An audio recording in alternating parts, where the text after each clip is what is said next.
Thanks everybody for joining us. This is our fifth session of the Town Hall series on industry standards. And today we're going to be talking about monitoring services and retention and the driver shortage and, kind of how all safety and industry standards kind of play into that. I'm really excited about today's conversation. I think if you watched the last Town Hall, I was really excited then too. We ended in a really good spot, I think. And I'm going to let Dave kind of cover what we're going to talk about today. But I think when you hear the discussion that's been had today, we had a little prep call yesterday, and it's just kind of starting to spiral already. Again, I'm excited about it, and I think we're gonna hit some good topics today. So we're recording this session.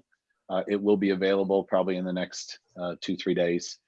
So that you can download it, pass it on, hopefully get others involved, and it'll be available for you to listen to again. Brian, I don't know if you can hear me, but do you want to put up the PowerPoint real quick? We'll get everybody introduced, and then we'll let Dave kind of kick off the topics that we're going to be covering, and we'll dive right in. Can you see it? I don't know if. No, I can't see it. Yeah, I see Dave. I see it. It's up. You see it? It is? Yeah, How come I can't see it? And I'm in the first left-hand corner, so I'll go first. All right. Well, there we go. I see it now. I had to fix my screen. So yeah, we'll let everybody introduce themselves. We'll just go top left to the bottom, then center, and then right. So yeah, Mark, you want to kick it off? Sure. And I'm Mark Tucker. I'm the CEO of TIP National. I always like to say I'm your worst insurance professional, because I come with a wealth of or long history as a transportation trucking company owner. So happy to be here. Happy that we're on the fifth version here or session, and excited about today's topic for sure. Awesome. Mike is not with us today. He had something else pop up. So James, you want to introduce yourself? Yeah, sure. So yeah, James Fleming. I'm the managing director of Atento Underwriting Agency. Been doing commercial trucking for 15 plus years now. It's all I've been doing in that time. It's the subject I try to specialize in. Excited to be part of this panel again. I think there's been some really good conversations so far, and hopefully we can continue those today and come up with fresh ideas to help the driver shortage. Awesome. Well, we're happy to have you here. Phil, you want to introduce yourself? Sure, yeah. Phil Powell, Sales and Marketing Director, Matrix Telematics. I think I was last on in session 1, I think. So it's good to be invited back. And we specialise in telematics, as you'd imagine, but not just the provision of systems, more so focusing on the outputs and how that can be used to increase driver engagements, fleet safety, and so on and so forth. So keen to be involved in the conversation. Thanks, Phil. We're glad to have you here too. I think especially when it comes to monitoring services, that's a big piece of it, is the telematics. So thanks for joining us. Lewis, you want to introduce yourself? Hi, my name is Luis. I'm the director of payment operations with True North Transportation. We are an owner-operator-based carrier model, very similar to what Landstar is doing, except we're one of the quicker, fastest growing companies. Currently, we utilize technology to really eliminate a lot of the back-end expenses and also rephrase the way we treat our owner-operators more specifically, from just regular drivers to more entrepreneur. And I think we have a really unique perspective on this industry and if there's really a shortage. So happy to share that a little later. Yeah, I heard a little bit about it, Luis, and I'm excited to hear more. Thanks for joining us. I know it was kind of last minute. And Patrick, you want to introduce yourself? Absolutely. Good morning. Appreciate being included. Patrick Thomas, president of RSI Insurance Brokers. We specialize in providing insurance solutions to mid-sized fleet trucking companies throughout the country. I've been doing so since 1989. Really, our goal is to give our clients something they wouldn't have had otherwise, to help take them to that next level, whether it's a risk solution, technology, or really just the insight we have with over 30 years in the business. But really excited to be here today. So thank you for the invite. Yeah, we're glad you're here too. I think when we start diving into this, we're all going to have some really good feedback here. I expect some good things from you, Patrick. You got it. All right, well, cool. I'm gonna just one last thing. I'm gonna kick it over to Dave. If you have questions, put them in the box. Ask away. Brian, I don't know if you can set it so that everybody can see everybody's responses, questions, all that, not just panelists. That way we can kind of keep the communications going, and we'll get to the questions as quickly as we can. We try and get everything answered. And again, I'm excited for today. So Dave, it is all yours. Thank you, Mr. Grandis. And once again, it's good to be in front of everybody. For those that may not have experienced this in the past, this is really kind of an open dialogue. It's sink or swim type on our speakers' parts, meaning chime in when you have an idea, or you have a talking point, which is great. We'll go down a lot of rabbit holes or wormholes. I will try not to let them go too deep into it and keep us on point on the subject matter. Without a doubt, we generally target an hour, but we've gone longer on just about every call, and the expectation is we'll probably go longer on this call. So in saying that, let's get the ball rolling. We've got a great group of panelists here that are really open to discussion. Taking on Scott's previous point, the previous session we did, there was a statement made by one of our speakers that says the commercial insurance industry has more power to change trucking than FMCSA. And it's a rather broad perspective, but an interesting one in saying that. And which leads us to our first question I want to throw out to everybody is, are insurance underwriting requirements contributing to the driver shortage? And I'll throw that out there to the entire group. Well, I would say, go ahead. Sorry. Go ahead, Patrick. Go right ahead. I'd say to start off, they certainly don't help, right? They kind of create an initial pigeonholed box of perception of what is good, what is bad, acceptable or not. And when we start that initial thought process off of having limited options, we're going to go towards a path of least resistance and leave any other group behind. So I think inherently having that obstacle from the get-go creates less options to where now we forget how to get beyond it. But hopefully having some technology involved to support those options will give us a chance to kind of think through it and reframe some thought. So sorry. I was just going to say, it reminds me of when I went to go buy my very first car. I think I was 18, 19 years old, and I was going to try and finance my first car. And they said, well, you don't have any credit. And I said, well, how can I get credit if you don't give me credit?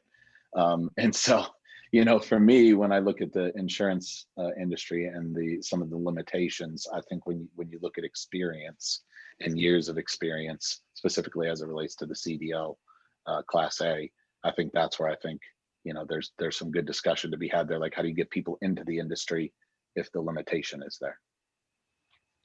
So I would definitely agree, but I would kind of put it in two buckets, or I would say that might be more of what I would consider part of the problem, as well as maybe a good thing as well if you did lessen the requirements. But I think looking at the industry and myself kind of been on Luis's shoes for 25 years plus, you obviously need to put drivers in those seats, but to sacrifice quality or requirements is really what the problem is. So when we're looking at risk, and James will chime in as well, obviously we're looking at that history and criteria and things that have led to those requirements being put in place. So I think technology will absolutely be a fix or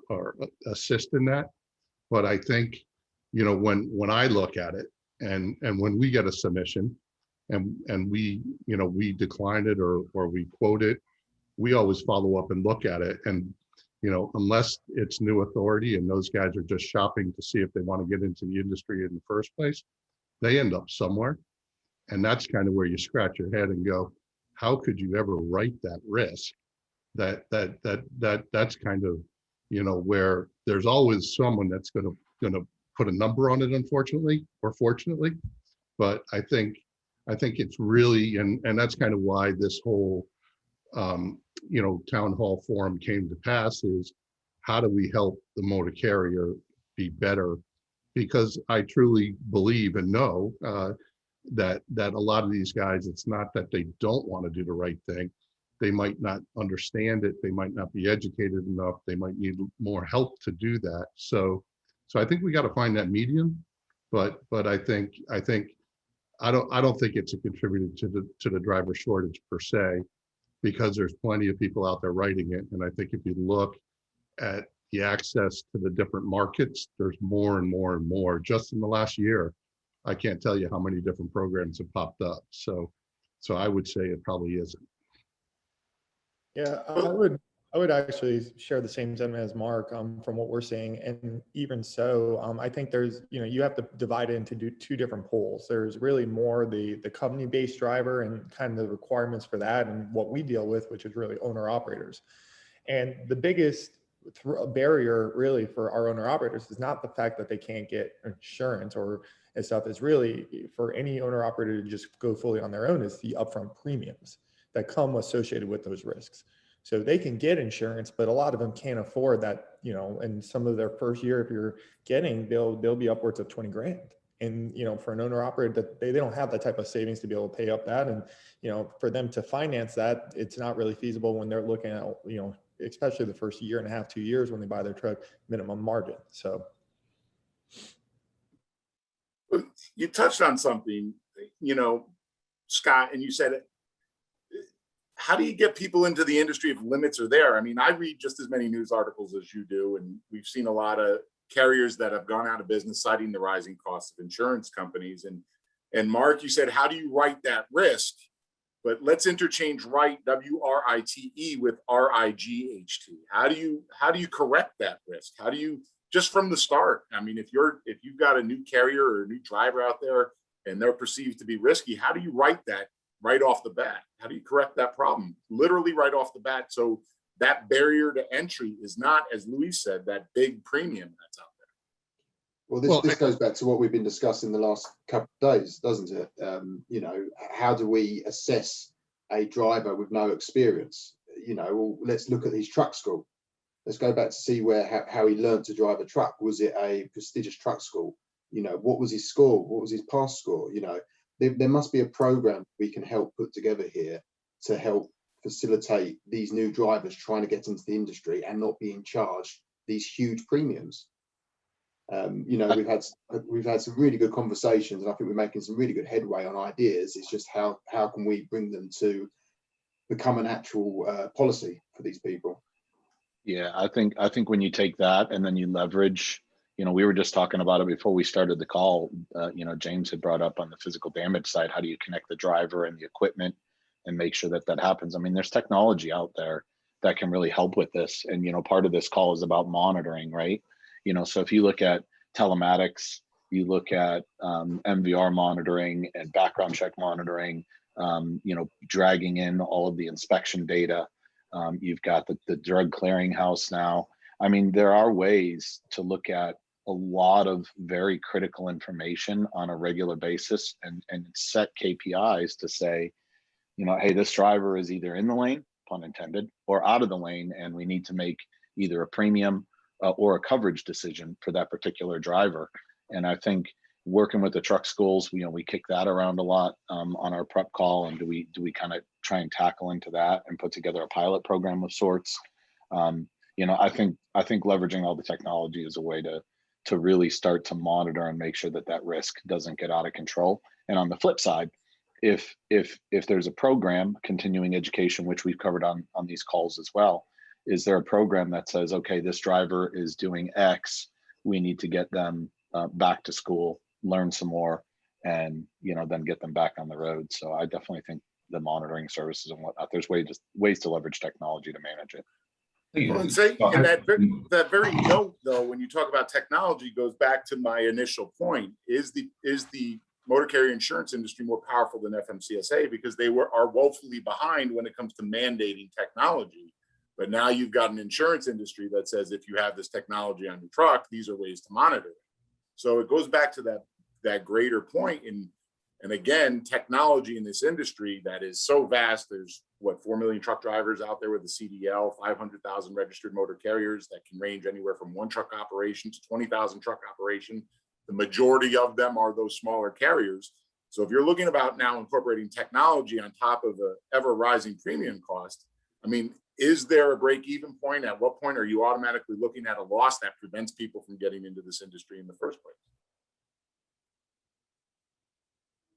Well, I think that's a great question.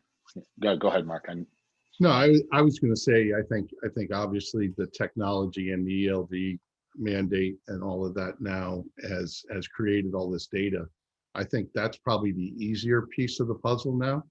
The harder piece of the puzzle is just what you said. The majority of these guys are those, 1, 3, 5 unit operations, and do they have the resources, the wherewithal to monitor that information? So, there might be a driver owner where there's a lot of those, and how are they going to monitor those other drivers on the road? Do they have a safety guy that just does that? I think, and especially when you talk about dropping the minimum age and attracting more of these young folks into it, well, then you need not a way to police it, but a way to monitor it and mentor and train and do all those things. So, James talked about the driving school. I think, and we talked about this over the last few days. I think part of that evolution of bringing in younger people and new drivers into the workforce is the expansion of the driver school to be more of a internship, where you have the in-class schooling, you have the truck part, you have all that, but then you have the motor carrier part where the truck driving school is still ongoing, and whether that's a time period of 90 days, 60 days, whatever it may be, you have that where now that keeps going. But then I think really the way something needs to happen is once that guy's in that truck, and if we're going to utilize all the technology, and you can see the hard brake, and you can see the speeding, you can see all those behaviors that you're worried about with a new driver, someone needs to be watching it, and then somebody needs to be, doing something about it. I think that's the biggest piece that worries me is you got all the technology, and someone's asleep at the wheel, not just doing anything about all the different alerts that they're getting from it, right? So I think that's probably the bigger challenge in my eyes. We've seen that, Mark. I can jump in on there. We've seen that time and time again in the fleet industry as a whole. Telematics is a heavily commoditized solution now. Most fleets have it, but the key is, like you say, having somebody there to sit and pore over the data. It doesn't have to be an arduous task. Exception reports can be set up and red flags can be set. So if we're seeing a driver with persistent speeding, for example, then we put them on an e-learning course, or we send them back to the driving school to get retrained on that particular part of the role. The difficulty the truck schools have is they wave goodbye to someone who's passed their test and they've got no visibility as to what they're doing, and that's a risk to the carrier. We don't know what that driver's doing on the road. Well, actually we do, because the data's there, but there's just nobody looking at that data. That's the problem. But I think there's a couple things, and James and Scott hit on a lot of it. I mean, the first part is the fundamentals of the business. Whether it's driving a truck or being an attorney, there are credentialing processes that a driver needs to absolutely go through, pass, validate, and verify with their insurer, whomever else. But in addition to that, it's that constant maintenance, right? It's creating that path through transparency and data to give somebody the skill set to make them good to great, to make them a 1-2 year experienced employee to a 20-year veteran driver, and giving somebody that path. And it's really up to us to help enable our industry clients and stakeholders to create that path. And it's a constant management process where I don't think it's necessarily 60-90 days, because it's a constant evolution. We all have bad days, we all have good days, but we need to have a longer vision and path for anybody entering into this process, where we can give confidence to people taking risk on it to affect change and manage it and do it on an ongoing basis. but really it's the combination of fundamentals from the start and then ongoing training and management. And now we have really good technology that can allow people to prove we're doing it, where historically all we would do is anecdotally say, yeah, we're training, but now we can prove it through software paired with technology. And I think there's really great resources available to everybody.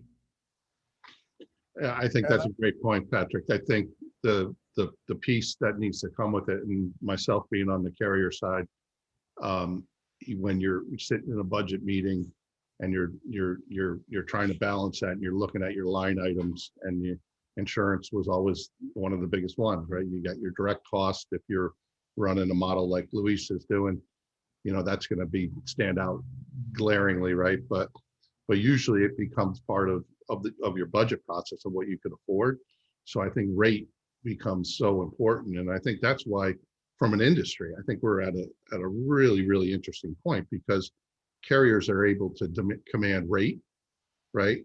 And so now their costs are going up some, probably not as much as in the past. Fuel is definitely spiking, but I think if they could carve out that dollar so that they could now do those things that you just talked about, then it becomes a lot easier, because I think that's where you cut your corner. And I did it myself. I mean, when you're got to make payroll, or you got to do something, you got to balance the budget. We're not like the government, right? So it's so the dollar and the dollars attributed to that and available are so important.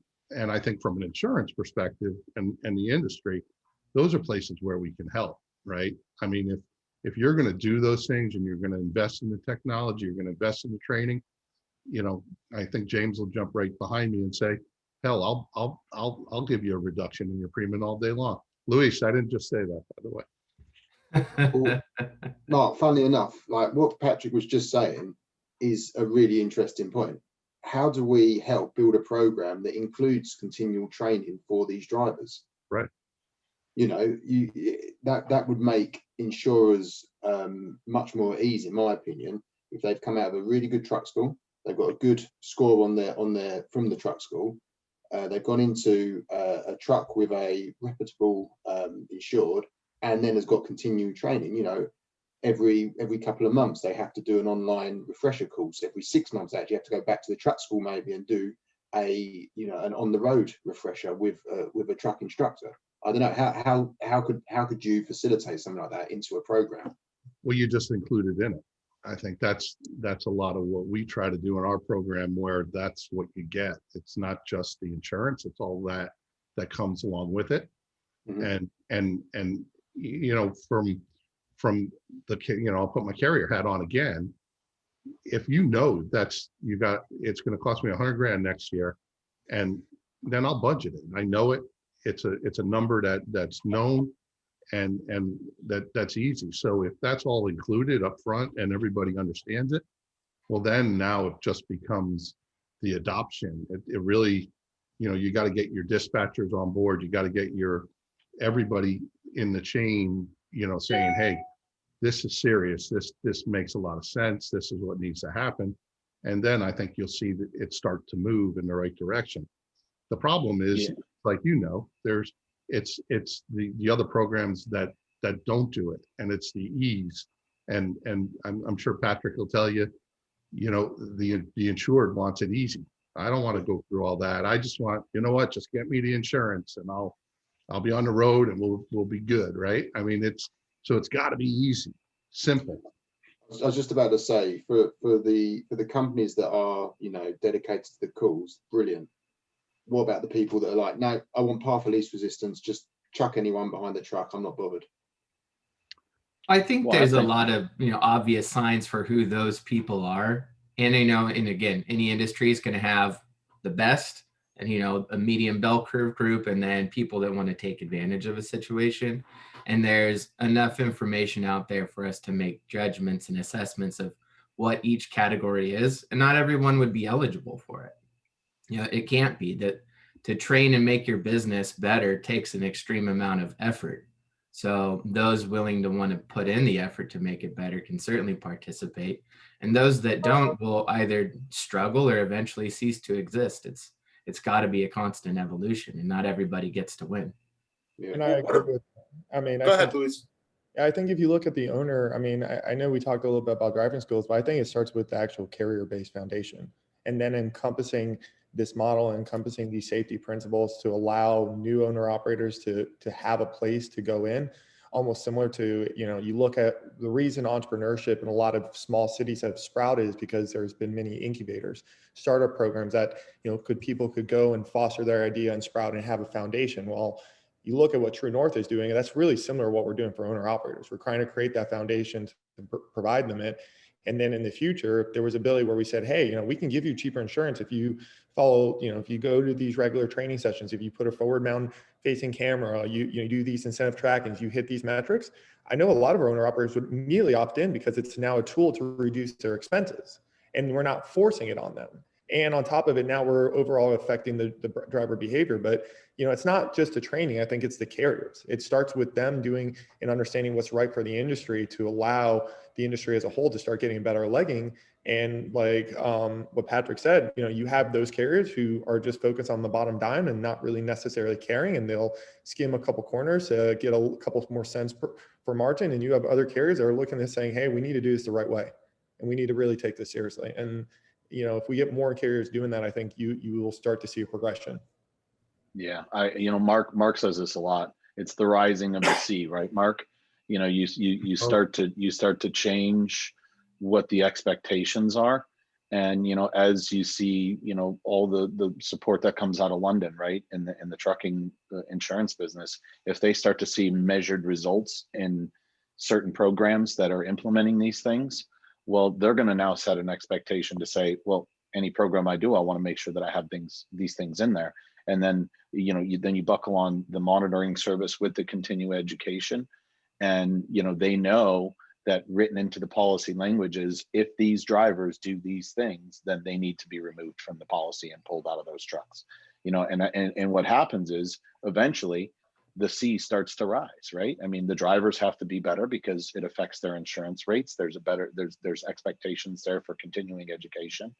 And on the flip side, on the reinsurance and the insurance side of the house, you're going to make the sea rise there too, because the people that are supporting those programs that are losing money are going to just say, I'm not going to support those programs anymore unless you do these things. Well, let me ask you this. There's a lot of things going on in DC right now that has an effect on the conversations we're having right now. Number one, the propensity of putting younger drivers into the market. Number two, in February, we've got an entry-level driver training rule set to take effect. That is a proficiency standard. Number three, you've got a lot of technology out there that could become mandated: automatic emergency braking, the possibility of speed limiters, lane departure warning devices, if you will. And on top of all that, we've got language that seems to be circulating on Capitol Hill that calls for an increase in the minimum liability insurance to $2 million. So the question remains, knowing all of this, does this change the conversation we're having? Because this is present day, and we're looking at something that, let's face facts, could be 6 months from now. You know, does that change the aspects of the conversation, particularly on the younger drivers? Well, you know what, and it's not all bad, right? I mean, those kind of things, when I hear it, those make me feel better about the risk on the road. A lot of those things. The problem is how are you going to pay for it?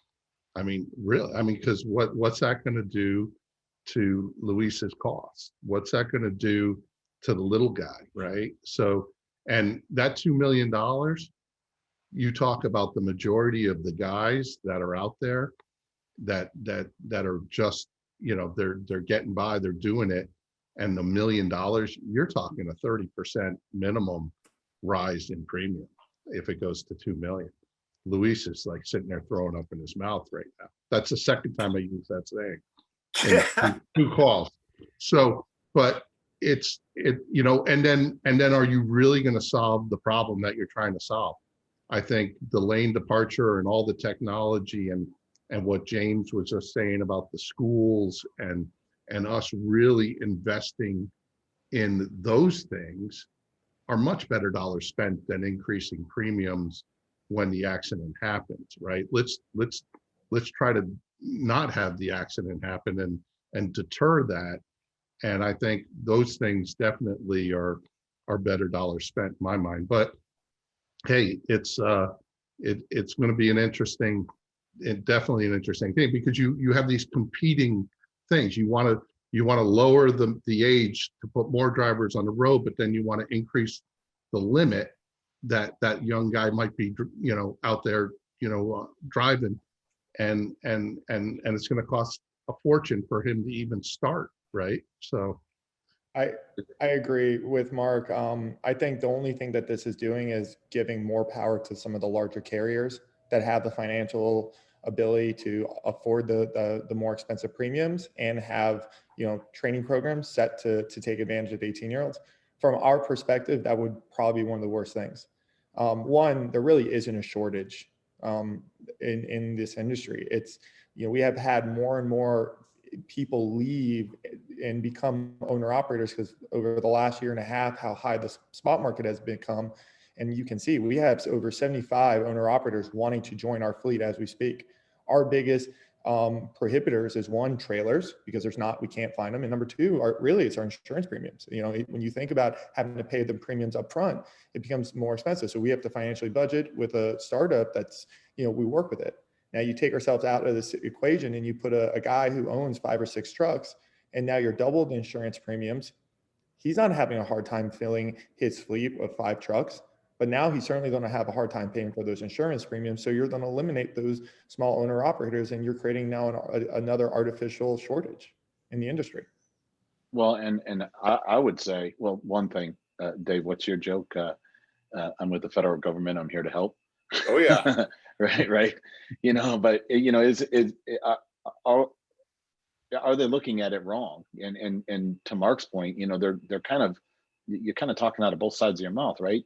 If I'm looking at these potential laws coming through, like, okay, add all this technology, which creates safer highways, and should reduce crashes, right? But increase insurance premiums. I just think the focus on the safety component of it and the technology component of it, and really kind of surrounding that driver with things that are going to become predictive as far as risk goes. And then of course, making sure that if that driver needs to be yanked out, they can. But yeah, I think increasing the insurance limit, holy cow, that could be bad. Here's a great question that was submitted when it talks about renewals and partnerships between the insurance providers, because carriers, obviously they get spot rates, they get contracted rates, and they want to know about trending rates in terms of insurance premiums. And does that get communicated more than once a year with the carriers? Is there a partnership that says, here we are at 6 months out, here we are at 3 months out? Does that change? Luis, I see you got a Cheshire grin on your face right there. So, that's the question that comes down the pipe. I mean, for us, we're talking with Mark on a monthly basis. We're growing so quickly. I think it's really important to have a higher level of partnership because, we really are trying to do something really unique in this industry. And, and we're a young company with a high growth rate, but we're trying to really, make a shift. So for us, it's absolutely paramount to have that partnership, not just from a broker perspective, but with really the underwriter and being 100% transparent. Mark wants any sort of our data or wants to speak with us. We're open to it because one, we're very fortunate he's actually been in our shoes. So we're going to leverage his expertise and help navigate some of the gaps that we might, come to. But then also, I just think in general, the closer relationship, the more transparent you have, the more ability that the underwriters and the brokers have an understanding and an ability to assess really what is your risk. And I think that's what it drives down to. So the closer the relationship, the more contact you have, I think the better off you are for your renewal. I would absolutely echo that the engagement between all parties is so key, that we can't rely on like 90-day renewal cycles or an annual cycle for just looking at where price is. It should be a constant rolling 12 months of figuring out, how have we performed historically? What is the market doing? And then what can we predict? So it's great to hear that you're doing that, Luis. And I think more people should be doing that because too many of our, competitors in the retail agency space, all they do is wait till the end of the year and you get what you get, and it gives everybody in the supply chain of insurance and risk and trucking a bad reputation. And anything we could do to buck that system, I think is great. I mean, that's a huge goal of ours, is, eliminating a renewal date, because I don't think it serves the best purpose for anybody involved. If we look at what we do best, it's the client trucks, we help manage risk, and then insurance will capitalize that when needed, predicated that the other two parties are really doing their job. Yeah, I think, Luis, when I was in your shoes, Patrick was my best friend. And, you look at what you're, from a carrier standpoint, you got your lawyer, your accountant, your banker, and your insurance agent, right? So I think the monthly calls that we have with Luis and his agent is paramount, I think. And from James' standpoint, I think he thinks the same as I do, I'm sure, is the more that you're involved and understanding, and from both sides, then you're gonna help each other. And so from a market standpoint, I love talking to insureds, of course, with their agent, but when we're in that, because you learn so much on both sides. And I think that's it. When I started the call, I really mean it when I say it. I think a lot of the folks in the industry where things go wrong is because they really didn't understand things completely, and they either didn't take the time, or they were never told, or maybe there's always the bad apples. But I think for the most part, they want to do the right thing. So I think a lot of what we're trying to do here and with the NCIG is to help them do that. And I think that there's an insurance element, but there's also just, what Dave was talking about, what's happening in Washington, and all these different pieces coming down the pike that ultimately is going to make, hopefully, the road safer. But the roads will be really safe if nobody's driving. And you put these guys out of business, they ain't going to help. They're going to be screaming and yelling from the top of the building, hey, where's my flat screen TV? And you say, oh, well, sorry, we're out of business. What do you do when you come across these bad apples, or, as Brendan put it, bottom feeders, if you will? As an insurance provider, are you looking at that saying, this is a person that's probably not the best representative of the trucking industry that could possibly find? We've got data, we got telematics, we can monitor their performance. But what is your responsibility when it comes to that? I mean, we're now trying to create a safer, more well-rounded driver, and you're in constant contact with bottom feeders or bad apples that have a negative impact on this industry altogether. How do you fix that? For me, it's simple. If a lot of those. I was going to say, I walk away, and they can be somebody else's best friend, right? We want to do business with, first of all, people that care, because for us, business is truly personal. I mean, we're a family-owned agency that partnered with Acrisure, and everything we do is meaningful. So the clients we engage have to value what they do. And if, they're quote unquote bottom feeder and are just looking to carve a path of destruction, I can't enable that, nor would I. We wouldn't support that sort of effort. So we walk away. It's pretty clear cut for us. I was going to say, so a lot of the time, if they are, as we say, bottom feeders, they won't have the technology in the trucks for us to be able to identify them that clearly. I've been stung a few times on the physical damage side, where one of them's managed to slip through the net because they've just basically lied about their information to us. There's been times where I had a big problem a couple of years ago with one, and he literally adopted his loss runs. And it wasn't picked up until the losses got out of control, and then we really sort of done some digging on it and found out, well, actually the losses had a 350 grand AAD attached to them that no one notified us of. So straight away you're on the back foot. Those sort of people, I completely agree with Patrick. You just have to avoid them. We focus on the people that are willing to help themselves, not just leech off of the hard work of other people. But the issue is trying to spot them before it's too late.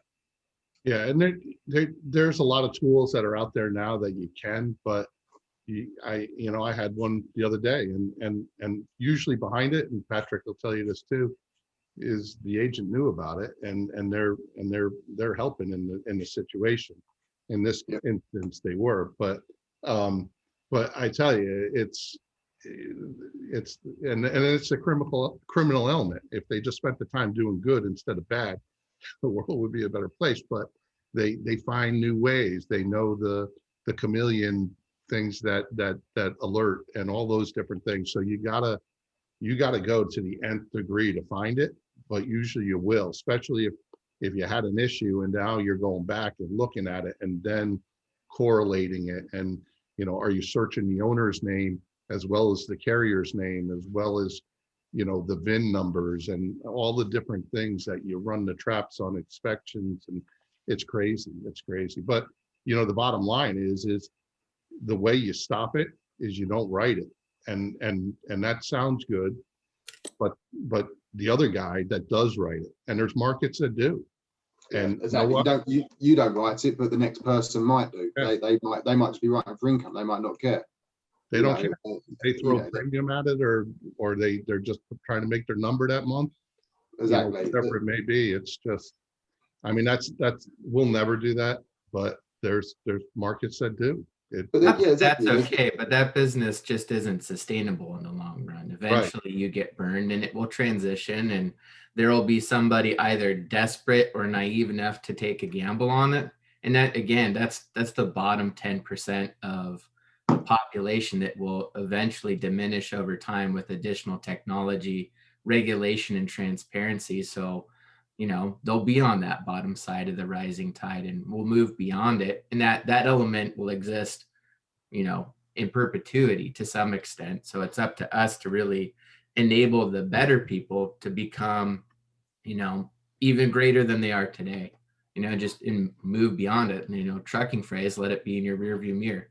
That eventually won't be the concern or the challenge, because they'll continually try to cheat, and they'll put more effort into that. But that's not our target market.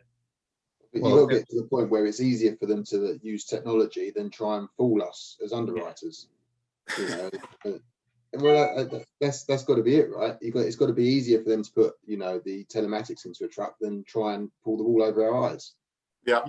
You almost go full circle as to what we've spoken about in prior town halls, which is about getting the technology into the trucks to be able to monitor it. In my view, it'll become, eventually it'll get to the point where if people aren't willing to put boxes in their trucks, it's because they're trying to hide something, and then you simply just don't write that business.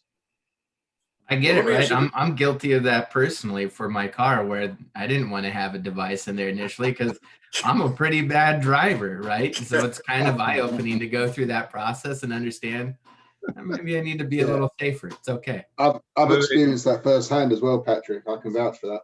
Yeah. Isn't that the first step to getting better, is admitting? So, yeah. I'm there with you. We could go take the classes together. Well, let me ask you this. What ways, we talked about bottom feeders, and we talked about, I get it. There's always going to be somebody out there that's going to write them and take a chance, and it's not a sustaining business model. So in theory, eventually it weeds them out, we would hope, but it doesn't always happen that way. But what about the opposite end of the spectrum? How do we reward carriers, drivers, independent contractors, owner operators when they do something right? How do we catch them when they do things well? Or how do we support them when they start developing better habits than they had when they signed the original contract? What are we looking for when they improve to encourage that improvement?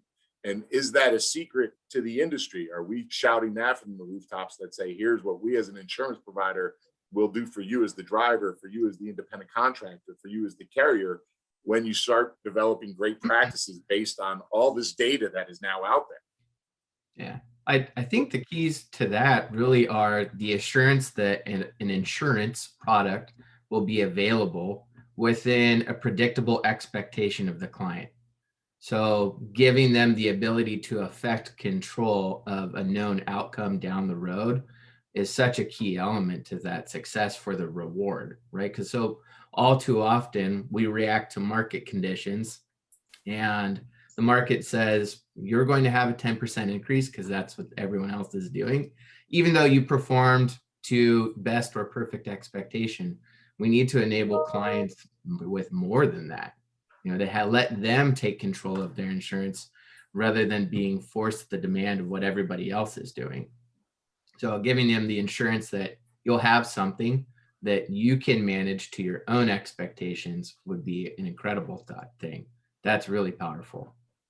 So something that's always worked well for us, especially on some of the top end business, is profit shares.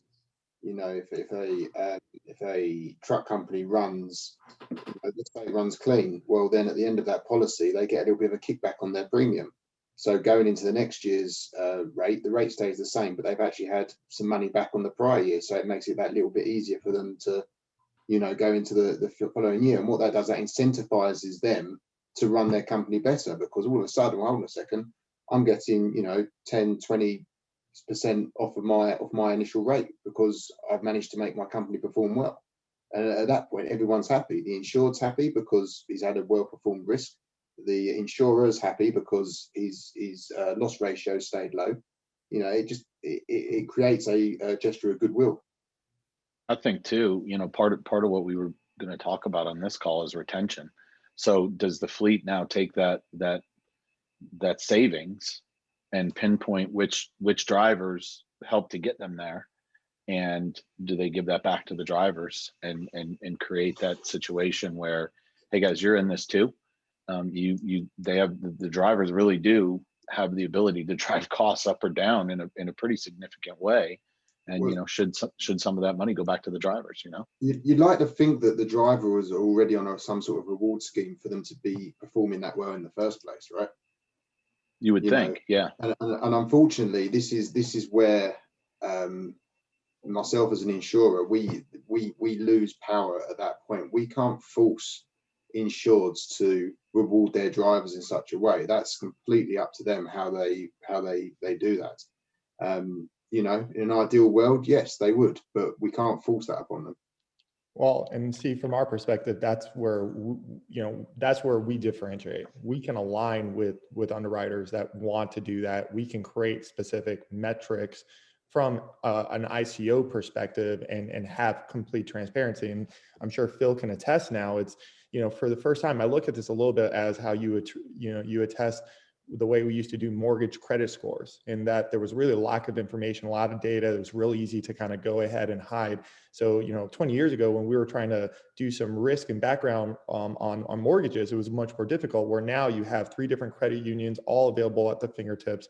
And it's because the data is easily more shareable and more visible from the bottom up. And, you know, if you're able to share that data from the very beginning through the entire pipeline and have complete visibility on a consistent basis for all the way down to the driver's perspective or owner operator, it creates much more incentive. And at the end of the day, you can do different things, but it has to come down to the bottom line of cost, because that is, in our industry, the biggest retention is the biggest expense. And if we're able to reduce their expenses by incentivizing them to drive better and showing them the metrics that they're going to be held and them acknowledging it, they will certainly do that. They will take the power of the control of, you know, controlling their expenses and start to utilize much better behaviors, especially if they know that they're being monitored and they're agreeing to it, which every one of if I told them that we could bring their expenses down in their insurance by 5 or 10% by agreeing to consistent monitoring, they would agree in a heartbeat. Well, I think so just going back onto the data point, where we've seen it's not just insurance premiums that can offer a saving. We've seen a linear relationship between things like speeding and fuel spend. You know, we've seen as much as a 20% fuel saving just by tackling driver behaviour. So if the driver is responsible for their own behaviour, or they're being looked at for their own driver speeding, they can not only reduce their likelihood of being involved in a serious collision and presenting a higher risk, but they'll also have operational cost reductions as well. One of the things we're experimenting with the data is, you mentioned the credit scoring methodologies just then, Luis. And if you imagine the Experian credit score floating above your head when you're looking to get credit cards, mortgages, and so on, we're looking at a driver score floating with the driver's head. So if a driver's looking at taking himself from haulier to haulier and trucking company to trucking company, potentially that becomes part of the onboarding process.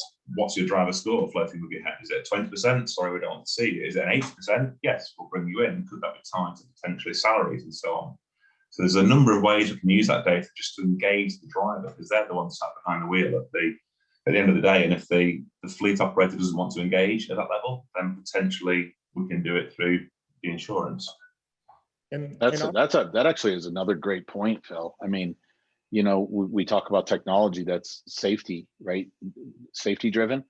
Telematics goes way beyond safety. I mean, it really does. I mean, we've had situations where, you know, fleets had a truck stolen.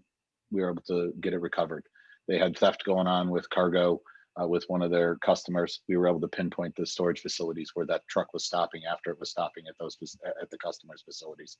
That has nothing to do with safety. It has everything to do with something outside of that. And when you think about fuel consumption and maintenance costs and hard braking and speeding and how those factor into there, you know, again, on the retention line, do you find a way to calculate that through the use of the technology to say, hey, put in your mileage, put in your what you paid for the fuel, and we can tell you what your cost per mile is. And then does that get back to the driver, right? So now they're driving safer, they're not driving as quickly, they're not braking as hard, and the fleets are saving money, or the owner operator, if it's just an owner operator, is saving money.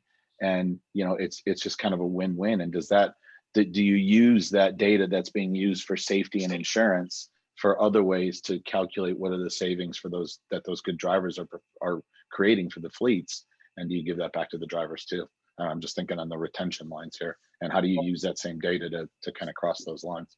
I'll throw in a monkey wrench in this, and one of the easiest way for us would be to retain retention, especially, is not every owner operator has the same driving preferences, meaning not every owner operator is driving the same amount of mileage as every owner operator.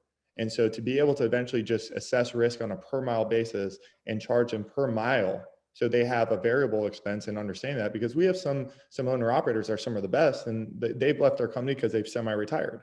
You know, the majority of our driver fleet, especially owner operators, are older individuals. They don't want to be over the road. They're not driving the 10,000 miles. They're looking for more local, regionalized runs, and they're maybe driving 6,000 or 7,000 miles a month. And you know, they don't want to have to pay the same expense premium as someone else that's driving. So if we could eventually get to a point where the industry as a whole looks at it as a per mile basis and assesses that score, for owner operators perspective, that would put them in a position of more power to be able to retain even their fleet, or, you know, be able to continue growing their fleet. I'll tell you what, I'm a huge believer in this, and Mark and James may fire away at me here, but I'll take the shots.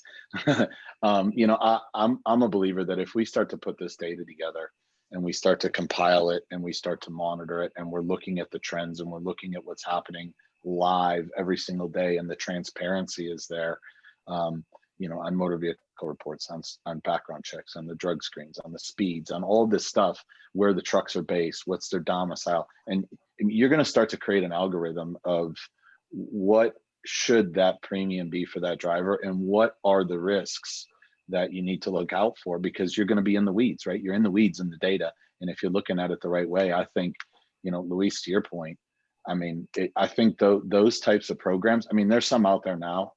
We in one of our board meetings, we talked about it and kicked around ideas with the per mile cost. And then it was a public company. You pull up their loss ratio and it's atrocious. You know, so I think, but as you start to get to the safety and the monitoring and the technology and the data, I think in my opinion, there's a way that at some point you could probably get to that and get there profitably from an insurance perspective. Yeah, I think we definitely will get there. And I think that's the part where IFTAs are great, but now that the ELDs are there, the telematics, and you look at that, I mean, that's the easiest way to do it, right? I mean, so, and it's most fairest.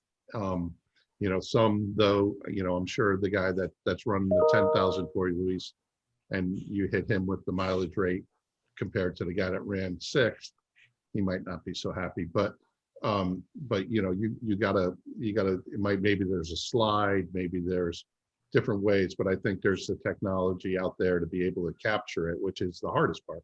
And I think when you look at incentives and then that rolls down to retention and all of that. The hardest part in any incentive program that I ever tried to put in place was being able to capture that data and measure it, and then being able to, then use that, and it was a fair motivation, right? It wasn't like, well, I like Rick. Rick's going to win the employee of the quarter for Phoenix, right? If you have the data, then everybody feels good about it. But I think when we're talking about all these different things, there's a lot of different moving pieces. I think it's really, you got to accent the right part, and then it'll all come. But it's interesting. It's a lot of levers that you could pull to come to the outcome. On data, Mark, one of the issues that we've seen is it's okay on a fleet by fleet by fleet basis, because you'll have your own ELD provider with its own scoring algorithms and reporting. But from an insurer's perspective, let's say you've got 100 fleets on policy with 100 different telematics providers with 100 different scoring algorithms. How do you benchmark your risk? So you almost need a central repository of data that's all pushed through the same algorithm. So you've got a benchmark across the book of business that says actually an 80% in this fleet is the same as an 80% in that fleet. Whereas we take the data out of the ELDs as it is, an 80% here is vastly different to an 80% over here. So you need to make sure that the playing field is level in order to monitor risk across the whole book of business. Well, I'll tell you what, that's a huge piece. Honestly, Phil, that's one of the big objectives that we're working on now. Is we have access to background checks, drug screens, motor vehicle reports. We're pulling down the FMCSA data. We've got the telematics data. It's really that 360-degree view of what's going on, right? I mean, I've said this before to people, and telematics is great, but it's not the only piece. I mean, there are other indicators out there that are part of that risk. Can you look at what's the age of the equipment, right? How old is the driver? How long have they had their driver's license? What how many moving violations did they have? Where did they get those moving violations? How does that cross over where they were driving? I mean, there's so much data that's a huge point, Phil. Like, how do you take that and you now start to really say, okay, what are the habits and what is causing the risk? And furthermore, how does that relate to the policy language that says, listen, guys, outside these boundaries, we can't insure it anymore? Well, and I think your mileage needs to follow. I mean, if you look at the NIFTA report, it's breaking it down by state. So your geography is hugely important, right? I mean, if it's a risk that's running 90% of their miles through Florida, that's going to be looking a lot different than if they're running, through Tennessee, right? So all of those different factors are kind of where, you say, hey, I want to do a mileage rate. I have all the miles last year. I have the premium. I can easily come up with that mileage rate, but then what's the profile of the company? Is it growing? Are you expanding into different territories and things like that? So there's a lot of moving pieces that come into it when we're looking at it. But I think that's ultimately where we want to get to. But I think, we just need to get those other pieces like Scott was talking about, and being able to kind of weight those accordingly. And then, you're gonna get there from, you'll be directionally correct. And then you just have to tweak it from there. So, but I think is there ever a fox hen house type scenario that plays into this? Do you ever come across people that's like Patrick with his personal vehicle who are just like, I don't want you seeing my data. I don't want you to know what makes me tick. I just want this opportunity here to get a good price and go from there. I mean, is there a somewhat reluctance to accept your insurance provider looking at your performance data? Absolutely. We had a guy, it was great. He said, I don't want to do the telematics. I'm not putting ELDs in my truck. I run for the government. And and what I'm carrying, nobody can know where I'm at. And I'm like, well, that's interesting because your cargo policy doesn't cover that. I mean, it's like, oh God. I mean, so yeah, you get every, and And I think that's the big thing. I think we all are worried about Big Brother, right? I mean, so Oh yeah. but the way we're looking at it and what we're doing is we want to help you. We don't want to police you. We don't want to do anything. We want to help you. And then that's not me. That's, we're using Scott's group to do that. And there's just such a huge benefit from doing that instead of being afraid of it. But the fox in the hen house is a good way to put it. But I think that's, I wouldn't say maybe that's somebody that you don't ever want to write, but it's somebody that needs to just understand what's going on.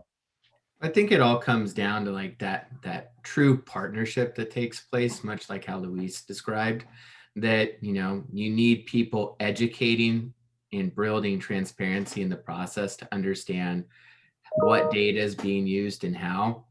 That this is still a relatively newer topic within truck insurance, that, the perception is you're going to have all this information on me to penalize me, whether it's increase my rate or not pay a claim. And I think it's really, again, incumbent upon us to give everybody the confidence that, no, we're not here to, do something bad or negative. We're here to help. And I think the better relationship we have and the more education we have on that component back to the real consumer, the better, right? There won't be that fear because they understand, great, I'm going to share my information with you so that we can all have better participation in the money being spent. Yeah, exactly. And I think that's, and from James and my perspective, Patrick, you're the most important element because you're the one talking to the insured. I mentioned that I'd love to get on the calls and talk with you and things like that, so that we're all better educated and can maybe hear something and say, oh God, and then think of that, or I have a solution for that. But that line of communication and that open dialogue, I think, is what's missing in a lot of respects. It really, the more that you open up and the more that you share, it's just like a submission. When I get a submission in and I'm looking at it, when there's a whole write-up on the insured of his history, what he's done in his career, what his company's about, where he's sourcing his, the more you could give, the better. It's like, don't be afraid to share that information. If you're doing the wrong thing, then yeah, maybe it's gonna be quite evident. But the more information that you can portray your company in what we can understand is better.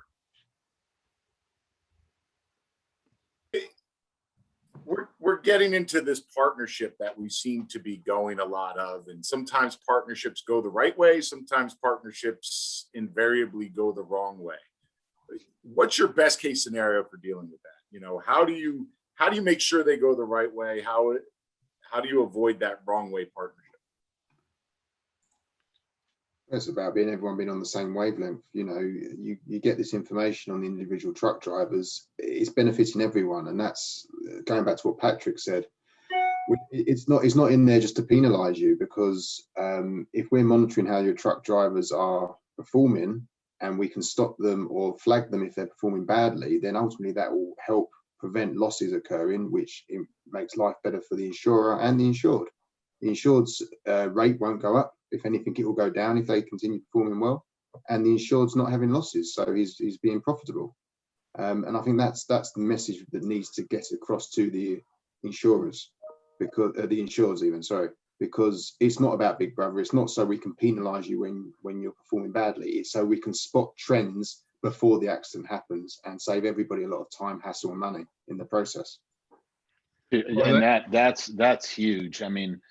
Some of the stuff that we're trying to wrap around, like things that we're doing for Mark's program, is just that.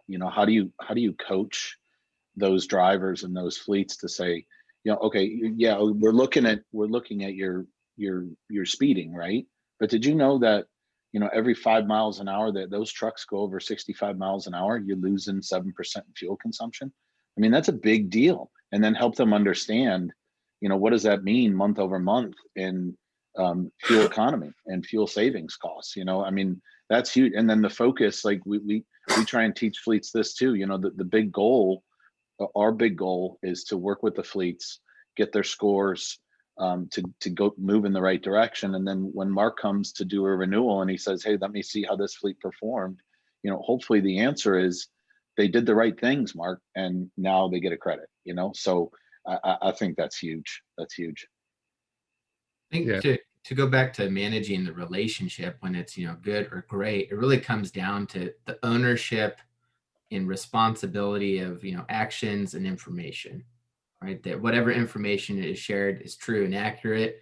And that if things go poorly, to take ownership, you know, as to why and how, as well as when they go great, right? To say, you know, that here's what I did, this is the proof, the data, and, you know, sharing that component and owning it is key. It's, you know, the indifference on either side to insurer or clients when it was, you know, I hope I did okay, I hope I didn't pay any claims, or that indifference, that's when the relationship goes poorly.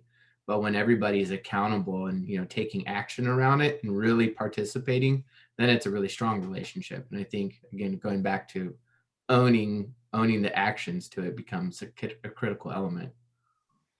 Well, I always say anybody could be a hero on a sunny day, but when it's a blizzard outside and you get it done, then that's another story. But I think that's exactly, Patrick. It's you know, insurance is there because of those accidents or those big issues out there that you want to protect your company with. It's not there as your front line of defense. And I think, you know, usually it goes bad because, you know, insureds don't use it that way. They use insurance as their front line instead of their back line. And then, you know, you see that behavior, you see the frequency, you see the things that kind of go south, and they're evident. It you know, and I'm on it. You know, our company is very flat. We use a customer service system that is visible to many, and so you'll start seeing them pop up. And so your behavior and the way you handle things are much more important maybe than that pop that you had. You say to me, this is what happened, this is what I'm doing about it. We're gonna prevent this from happening next time. That's what your insurance company wants to hear, or the underwriter wants to hear. It's not that, hey, you know, oh, it shouldn't have happened, you know, and you blame it on somebody else and all that. Be accountable and stand up and really look for a plan to fix it. Not more so for me or the insurance company, but for yourself. You know, your safety record and what you do with your scores and your, you know, whether it's your drivers caring about your company, they're your biggest asset, but they could also be your biggest liability. They're the one out in front of your customer. So I think all those things come into play. And, you know, we could talk about culture and we could talk about the guy sitting on top. But all those pieces are part of that puzzle. And that's, you know, if you want a partnership, well, then you need to act like a partner.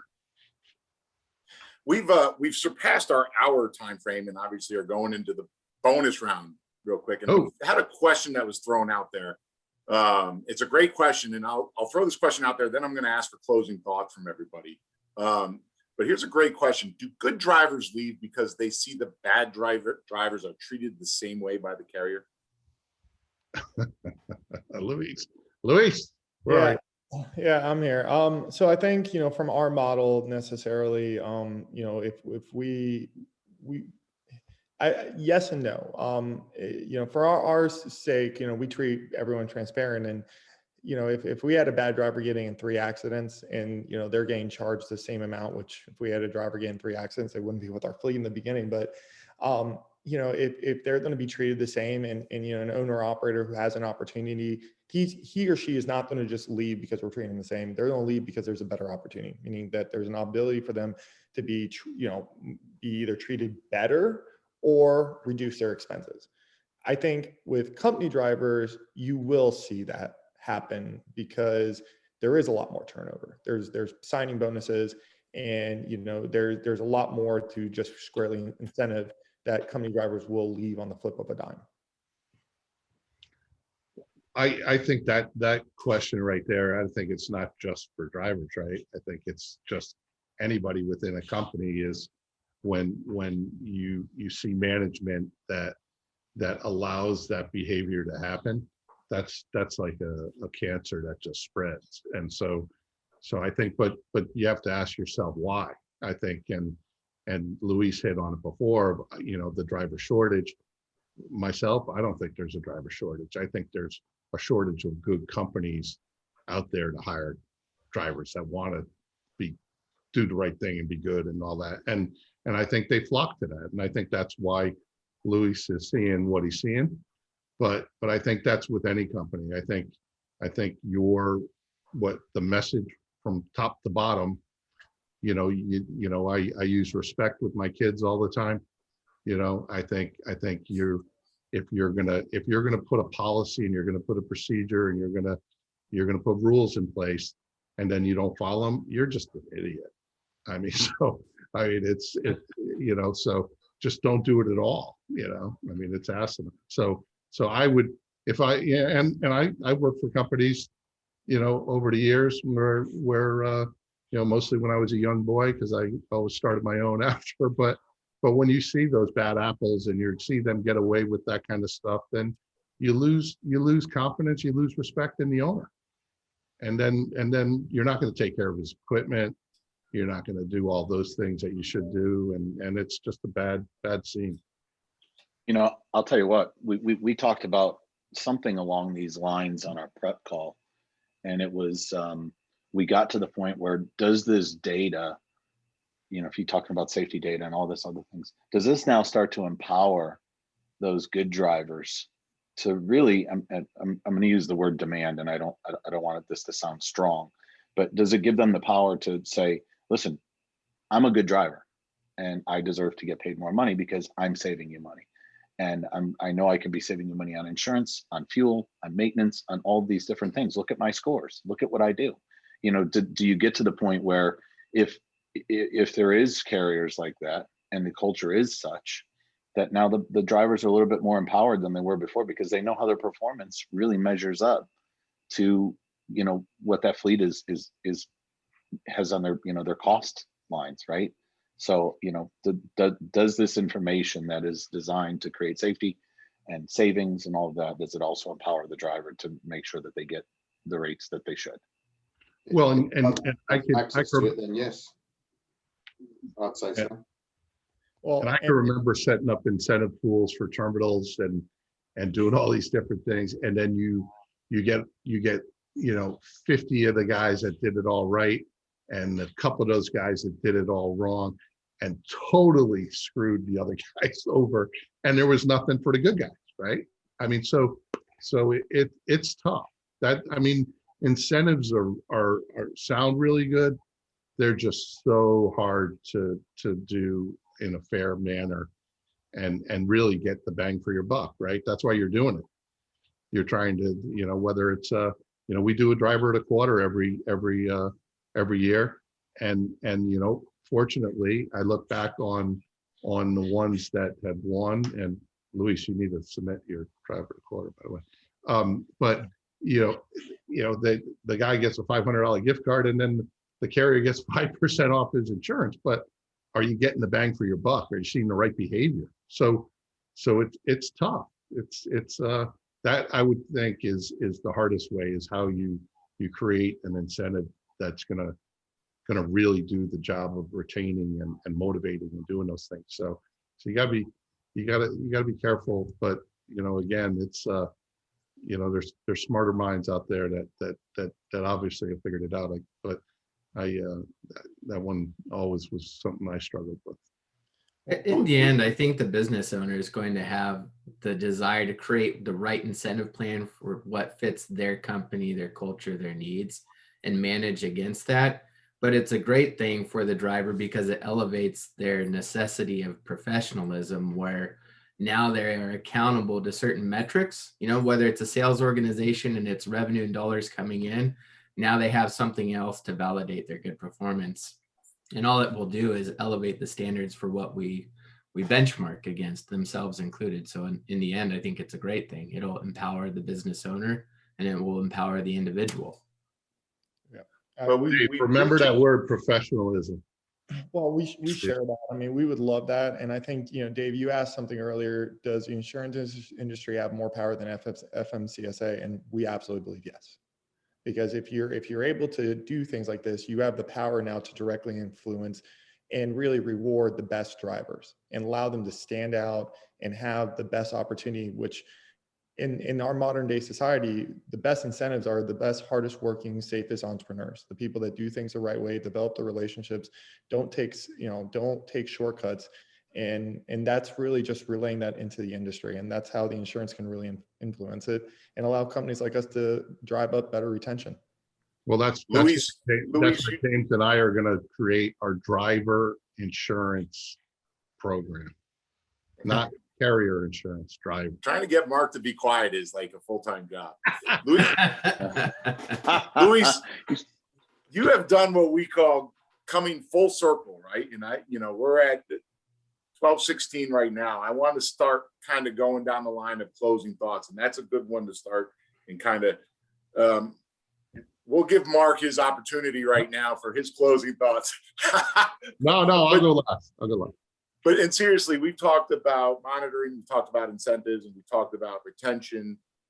We've come full circle with insurance and being more powerful than FMCSA. Scott, I'll feed it to you, and you can start us off with closing thoughts so that we can wrap this up. Yeah, I think, our next session is on continuing education, right? And it's just a spin-off of everything that we've been talking about. And I think the things that I'm really excited about that have come out in this session and the last session is, and Mark just said it a little bit ago, how do you really build insurance products around the driver, and how do you give confidence to the folks that are insuring those drivers that they have access and visibility into the details and what that risk really is. And I think that we're onto something huge here. I'm really excited about the next session and where it goes. Hopefully everybody on the call here is going to join us again. And if you have comments and you want to get involved in this group, please do. But I'm excited about where we're headed with this. I think we've tapped into something pretty darn huge. And I think everybody on this call is going to be a big part of what happens next. Mark? Oh, you want me to go next? So please. I'm going to use one word that Patrick used, and I think this kind of sums it up. It's professionalism, right? So is a driver that's coming into the industry, is he a true professional? I mean, if you look at a doctor, he's a professional. If you look at an accountant, he's a professional. I mean, you have all these different industries where when you look at the delivery business or the trucking industry and all the different pieces of it are, in the gig world is a whole other story. You got a lot of people that maybe that's their side gig, maybe it's their main source of income. But so I think for all of this really to come home, and I think this is what the government's really talking about, and the people in Washington, when they're talking about it and looking at it and hearing the stories and whatnot. I mean, are these guys true professionals? You see the million milers, you see all of that. So I think Scott's, comment about the next session on the continuing education. I think one, James and I are going to create that program for drivers, but two, I think the professionalism and the continuing education and helping the industry and not exploiting the industry and really creating programs that you could charge the living hell out of, but free education and free things that we talked about last fall, all of that, so that we put a professional guy in, or gal in that seat is really where we need to go. So I know I spoke a lot. I'm sorry. I'll try next time to be better. But those are my thoughts. So more to come. James, anything to add? Yeah, I mean, everything we've been discussing through all these town halls has been absolutely spot on. And, the fundamental ideas are there. It's how do we manage to bring this all together now to create a product from this that's going to work and empower the new drivers, You know, how's it going to reward the new drivers? How's it going to make the insureds run better as a whole? Everything's there. We just got to find out a way of bringing it together and making it work. And that's, well, I have no answer to that at the moment, but you know, it's something we're working on quite hard. Phil, how about yourself? Yeah, I mean, we're continuing the theme of professionalism and encouraging that professional attitude. The carrot tastes nicer than the stick, so reward is often perceived better than the punishment. And you know, the data's there, whether they want to put the boxes in or not. The OEMs will produce vehicles with boxes in that produce data. It's just making sure we use that in a proactive way to encourage driver engagement and improvements. And with that, the risk will reduce and the costs will reduce. So, like James says, it's bringing it all together. How do we do that? And perhaps that's another conversation for another time. But, everything's there. We just need to use it in the right order. Patrick? I think we're at a really exciting point where, you know, the evolution of insurance will be something more than what it has been historically, because it really hasn't changed much at all in the past, you know, by 5 decades. So what I hope through data and all these partnerships, we're at a point it becomes a much more proactive and controlled, predictable outcome rather than a slow, annual, unpredictable process that it currently exists today. So I'm really excited for everything that we can create together to allow our clients and truckers to go drive more, do more, move more loads, make more money, and still, you know, minimize costs and allow the dollars spent to be more profitable for the insurers at the end of the day through better performance. But again, it's all about looking forward, not looking what happened yesterday. I think we're at a really critical point to evolve beyond what we've all been taught and do something better than what we've been trained at. Luis, to close us out. Yeah, I mean, just to kind of share, I mean, for us, we're really at an exciting time. For the first time ever, you know, the 3 layers, you know, the carrier, the broker, and the underwriter can be on the same page through technology. And, you know, how that's done and what is the process is still, like everyone's saying, is we're still learning, we're still defining, but that's finally going to allow us to open up more programs and really, for the small individual, it will create an opportunity really for the first time in the industry to give them more inline incentives and inline of rates insurance in the future. So for us, we're really excited.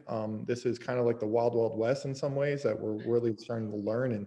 And I think the only way to continue doing that is develop the relationship, have consistent communication, be open and try things and willing to admit when you fail. Fantastic. Mr. Grandis, I'm handing it back to you to close us out, my friend. All right. Well, listen, everybody, thank you so much for being on the panel. Another great round of discussions. I am totally energized by where this is all headed. I think it's going to be great. Dave, as always, thanks for keeping us in the rails and on track and keeping us out of the rabbit holes. For everybody that's on with us, which we still got quite a bit on, you know, thanks for hanging with us. Again, our next session, we've got 2 more that we're going to do on this industry standards topic, August 4th, 11 o'clock a.m. Eastern. Be there or be square. Join us. We're going to talk about continuing education and we're going to keep going down this path. Again, I'm super excited. So thanks, everyone. And let's have another great session in a few weeks.